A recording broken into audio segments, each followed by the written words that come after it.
What's up, Kaluksers? It's me, Lucas Vlog. Panibagong umaga, panibagong vlog na naman. For today's video ay nagbibihis na naman tayo para mag-ready pumasok ng school. Maglalagay muna tayo ng gel sa buhok kasi required bilang isang HM student na maayos ang ating mga buhok. After natin magbihis is kakargahan na natin yung mahiwagang tumbler.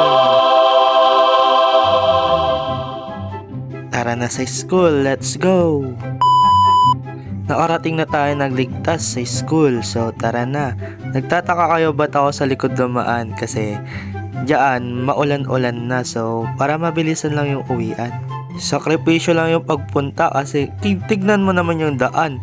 Gaano kaputik yan, di ba?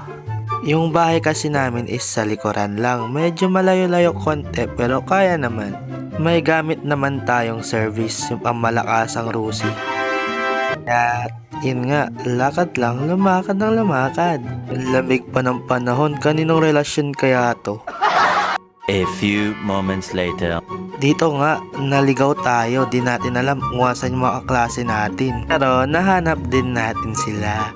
Ayan sila guys, kokonti pa lang kami.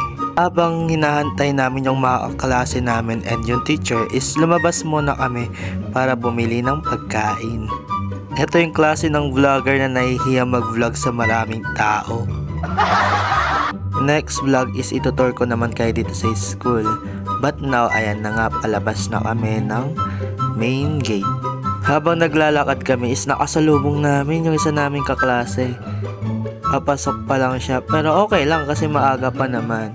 So ayan na nga, andyan na tayo sa main gate. Nahiya biglang mag-vlog may dumaan lang na tao. Wow. Hirap talaga no guys, pag nagsisimula ka pa lang mag-vlog, may hiya-hiya ka pa sa katawan. At ayun na nga, nandito na tayo sa tindahan. Bibili na sila ng gamot. Then ako naman, bibili na ako ng pagkain. After namin bumili, yan na, papalik na kami ng school. Yung binili ko pala is Happy. Yung mga malulungkot dyan, kumain ka ng Happy para naman sumaya kayo.